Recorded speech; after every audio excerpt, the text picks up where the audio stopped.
giving or donating when it didn't make financial sense and you didn't have a ton, if any, money to spare, or moving forward with something when everything in you wanted to run away and abandon that thing.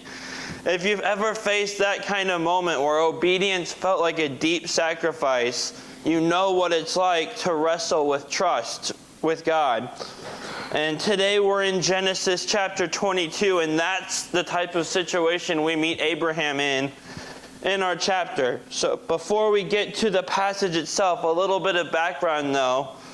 Before Genesis 22, we see the life of Abraham, and that it has been a journey of faith and obedience in God, and how God called him out of his homeland in chapter 12 and promised to make him into a great nation.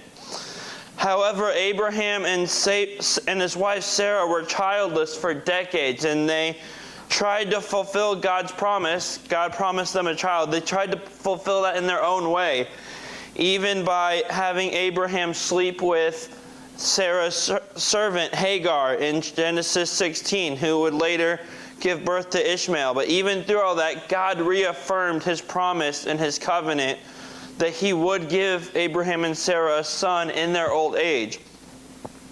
In the chapter before our passage today, in Genesis 21, that promise is fulfilled with the miraculous birth of Isaac, whose name means laughter. And Abraham also sends away Hagar and Ishmael at Sarah's request, because just as you can imagine, things got pretty awkward there after Ishmael was born and that whole debacle. So he sends them away, and in Genesis 22, God gives Abraham his greatest test yet after this life of obedience and trusting God. So diving into our actual passage today, God calls out to Abraham, and Abraham responds with readiness to God. Abraham says, "Here I am." And God gives him a shocking command.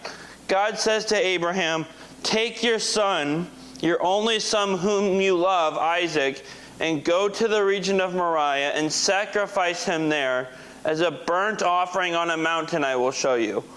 Now, this moment, of course, sets a ton of spiritual and emotional tension. Not only is Isaac Abraham's son, but he's the embodiment of God's promise. He's this son that he and his wife waited decades for and waited through pain and heartache of not having a kid. And they finally got this kid, and God's asking him to kill him and sacrifice him. But Abraham obeys. He rises early the next morning, and he takes Isaac and 2 servants and heads to Moriah and to this mountain God is going to show him. And this journey takes 3 days, and it gives Abraham plenty of time to think and to struggle internally with God's command, and if he's fully ready to trust and obey God to this level. And when they arrive, Abraham leaves the servants and tells Isaac, "We will worship and then we will come back." And this small detail hints at his faith, possibly believing that God could raise Isaac from the dead, as we see in Hebrews 11:19, that he had that belief, or could have.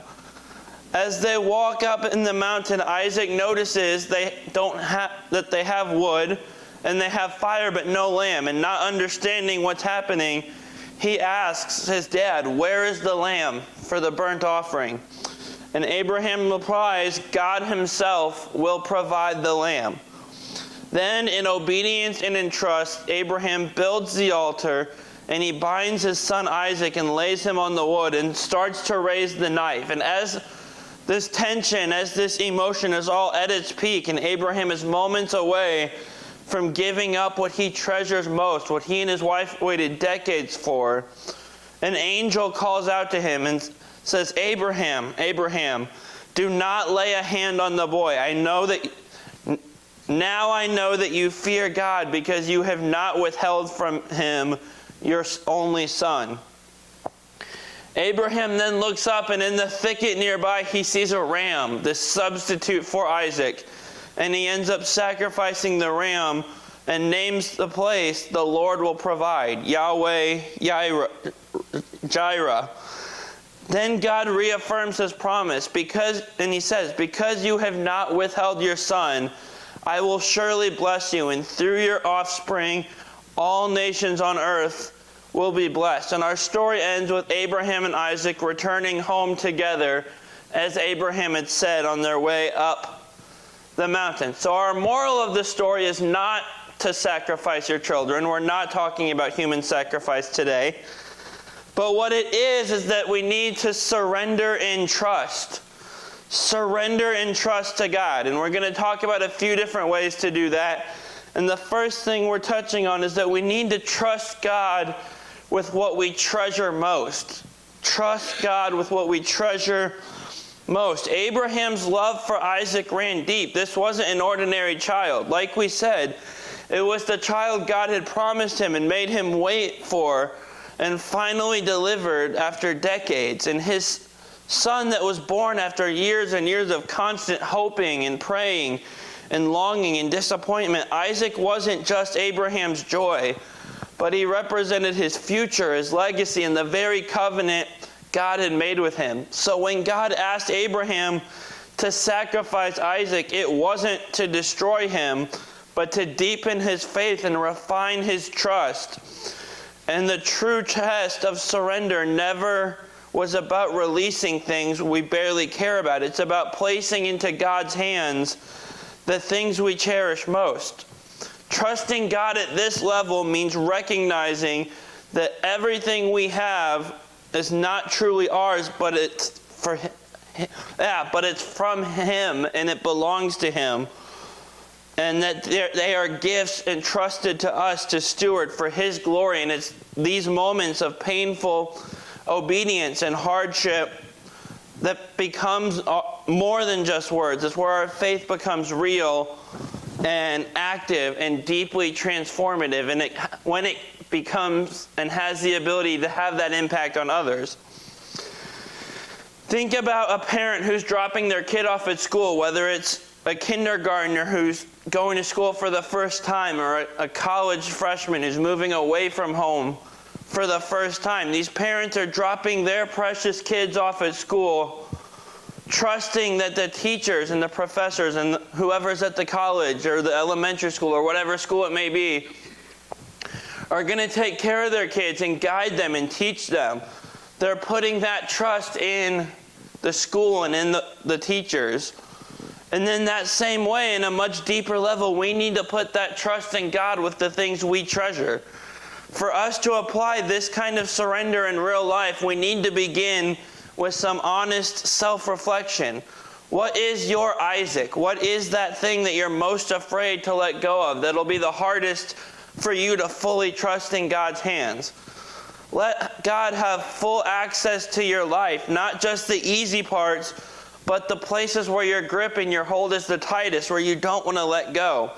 Whether it's your children or your career or your finances or whatever dreams and goals you have, know that He is trustworthy and that He is good. When you're tempted to want to control the outcomes of life, choose instead to pray and pray a prayer of release.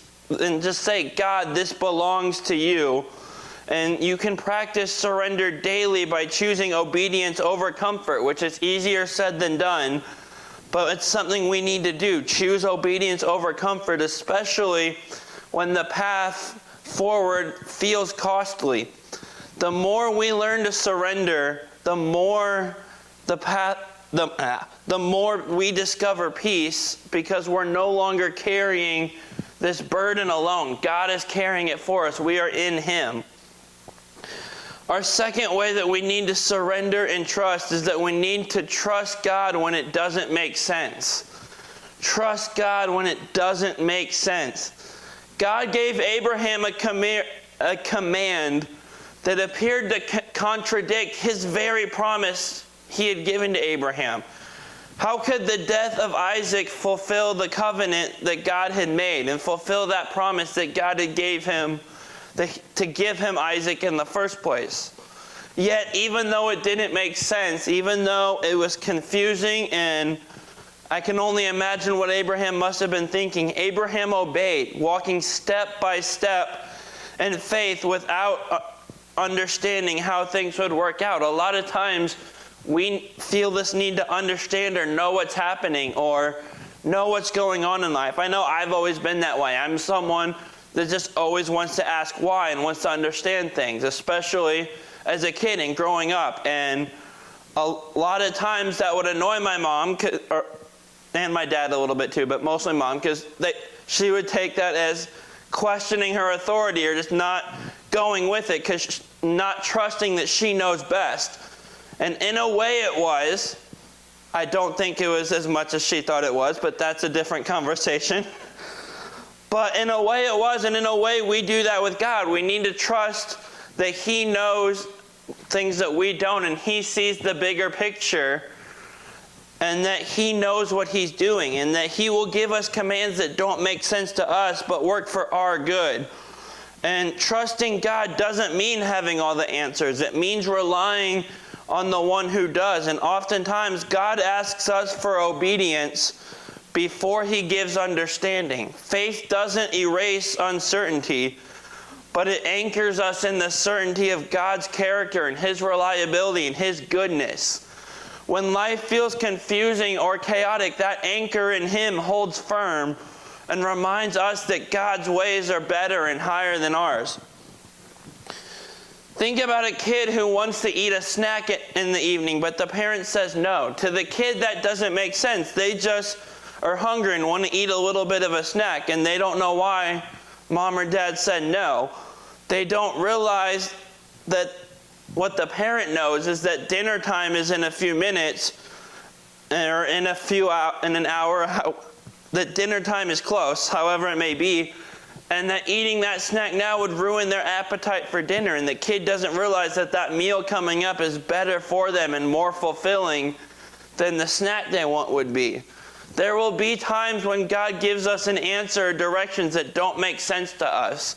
And in those times, we need to trust Him and follow Him anyway. In practical terms, this means that we need to obey God when the road is unclear. Take the next faithful step He shows you. Don't wait for it to be perfectly clear before moving forward. Walk in whatever direction He asks you to go, or wherever He shows you.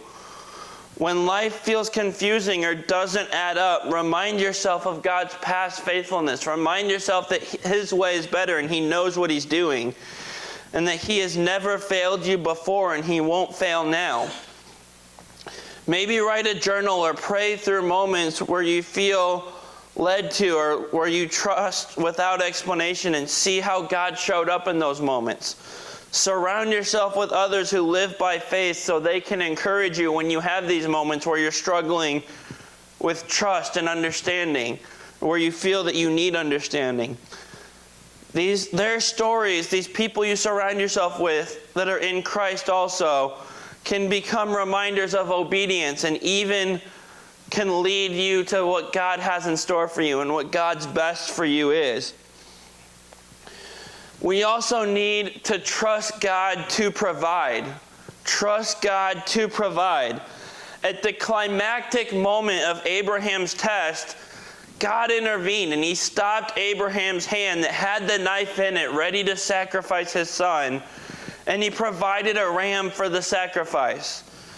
God never intended to abandon Abraham. In fact, He provided the provision that had been arranged long before Abraham reached the mountain. That ram was always going to be there. In this moment, God revealed a powerful aspect of His character by introducing Himself as Yahweh Jireh, that the Lord will provide. And this test uncovered not only Abraham's faith, but it uncovered God's faithfulness also. It reminds us that God's provision often follows obedience, not the other way around. His character is both just and merciful, and He never asks something of us without already having a plan in motion. Oftentimes we don't see His hand or His plan until we're right on the edge of it, but that doesn't mean it's not there. He's never late. He always has a plan and will always provide for us. In John chapter 6, we see the feeding of the 5,000, where Jesus is teaching, and the passage says 5,000 men. So it's really the feeding of more than 5,000, because there would have been women and children there also. And it's lunchtime and they're hungry, and this little boy has just 5 loaves of bread and 2 fish. And Jesus used that to feed the whole crowd. It was a miraculous event. Jesus performed a miracle. He fed this whole crowd of 5,000 plus with food that started with just 5 loaves of bread and 2 fish. And the disciples saw the crowd and they saw the scarcity, but Jesus saw the opportunity for the miracle. He provided for all those people in a situation that seemed like there was no way they'd be able to all eat. And he does the same thing for us. When we're in our most dire, seemingly hopeless situations, he still provides for us, and he had a plan to provide for us that whole time. When you face a pressing need, our first response shouldn't be panic. It should be prayer. It should be a faithful search for how God might already be providing. Trust that he knows your needs even when you don't know them yourself, even before you know them, and that he has the means and the power and the will to meet them. Offer him your thanks in advance for the outcome when he does provide, trusting that he will. Even when the outcome seems unseen, thanking him in advance for providing before he does can be a powerful act of faith. Let past testimonies of how his provision has fueled your present and fueled those around you and has provided for those around you. Let those moments ring in your head when you feel tempted to want to solve everything on your own, when you want to try to go out on your own and provide for the situation instead of waiting and trusting on God. Pause and pray, God, I trust you to provide, and trust that he will. Believe the words you're praying. And the mountain of obedience always leads to the I've lost my place. Obedience leads to provision, though, is where I was going with that. Because God never forsakes us. He never fails us. He never forgets his children. We need to surrender in trust. Abraham didn't have to go through with his sacrifice. At the last moment, God provided that ram in the thicket nearby. So Isaac was spared. But centuries later on another hill, another father didn't withhold his son. The same father in a way that was in this story, God. There was no ram caught in the thicket on Calvary when Jesus was on the cross. There was no last-minute substitute because he was the substitute for us. God's son was not spared the way Abraham's was, because God wanted to spare us and give us the opportunity to spend eternity with him. Romans 8:32 says, "He who did not spare his own son, but gave him up for us all, how will he not also, along with him, graciously give us all things?" If God gave his only son for us and didn't spare him at the last minute, how can we not trust him with our future, with our kids, with our finances, with our pain? If he loved you enough to give you Jesus and not provide that ram in the thicket, imagine what he can do for us if we surrender and trust to him and put our trust fully in his hands. So today, whatever you're holding back, whatever you've been afraid to surrender, bring it to the altar, lay it down for him in faith, because the same God who met Abraham on that mountain meets us now in mercy in our moments with love and with provision. Let's pray. God, thank you so much for your son, for your word, for everything you do for us. And thank you for Abraham and Isaac and this story of how you provide. And I pray that you let it ring true in our minds this week, and that as we learn to surrender to you and to fully trust you. Amen. Please stand. We're going to sing, "Change My Heart, O God."